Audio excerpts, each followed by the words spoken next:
Hello, Jim Townsend here again. As I've told you many times, you can get my information on townsend.b. I also have a number of websites out there.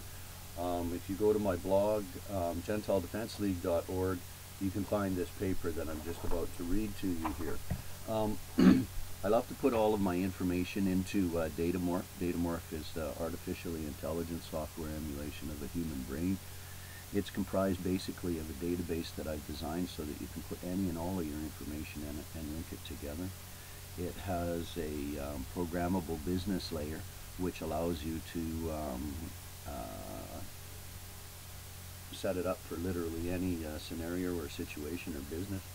And then it has a graphics user interface that allows you to graphically drill down into your data in order to data mine it and get back any information that you're looking for without knowing how to program or whatever.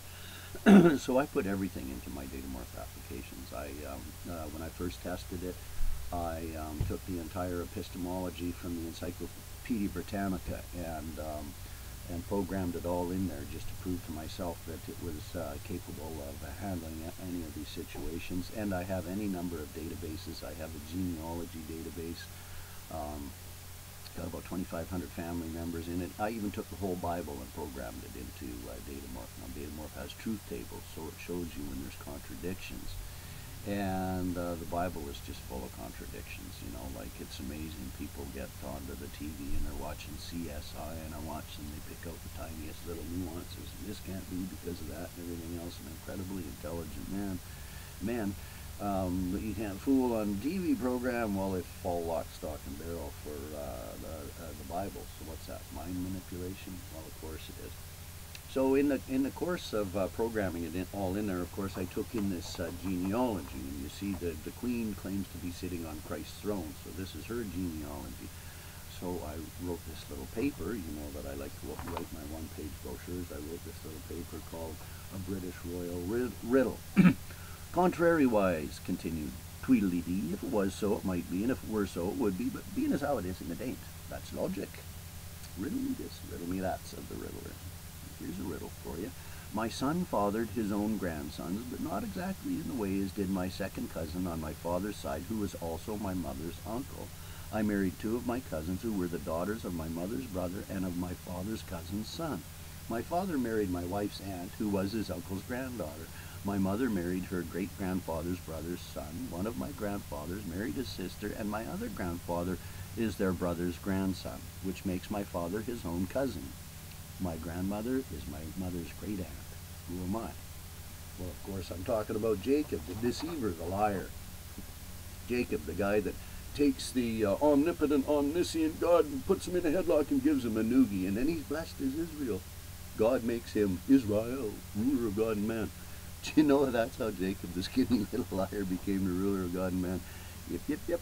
This ridiculous story you can find for yourself in the Torah. Torah means the law. Well, here's one of the printouts out of my application, Datamorph. So you can see how it puts everything out in a logical order. And I've joined all these little things up on the side because this is a really interesting genealogy.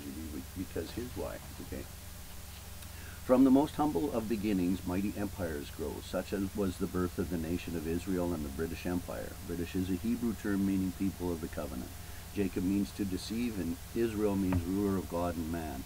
You have no doubt heard of the God of Abraham, the God of Isaac, and the God of Jacob or Israel. But what do you really know about Abraham, the father of Isaac, the father of Jacob, Israel? These are God's chosen British people with their King of the Jews or King of Israel, to whom we sing glad tidings, Noel, Noel. Jacob becomes Israel when he overcomes God in a wrestling match. You can read that in Genesis 32, 22 to 32. The foreign British Queen Elizabeth was crowned on the pillar of Israel and sits on Christ's throne wearing his British crown. This genetic chart is part of their family heritage taken from the book of Genesis in the Bible. Terah was descended from Shem, the Shemites, who was the son of Noah. You can see from the chart that Terah had 4 children: Abraham, Sarah, Nahor, and Haran. Terah's first son marries his daughter, and they have a son. So Abraham marries Sarah, and they have a son. Terah's second son marries his third son's daughter, and they have a daughter. Terah's grandchildren marry each other and have Israel. Terah's grandson Lot fathers his own grandchildren, etc. So here we have number one. Abraham marries his sister Sarah. There's number one. Abraham marries his sister Sarah, and they have a son named Isaac. You can read that in Genesis 20, verse 12. Number two, Nahor marries his niece Milcah, and they have a daughter named Rebekah. That's in Genesis 24:24. Milcah's brother Lot impregnates his two daughters and has two sons. That's in Genesis 19:30-38. And that's a really funny story. Did you know that the two daughters snuck into the cave and got their father drunk and impregnated themselves while their father was passed out? I think somebody turned that story around. Just observation. I've seen of guys and girls, to tell you the truth. 4. Isaac marries his cousin Rebekah, and they have a son named Jacob.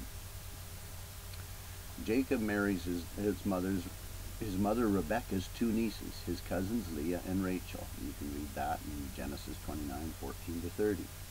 And then number 6, Israel's son Judah impregnates his son's wife Tamar, and has two sons with her, and that's in Genesis 38.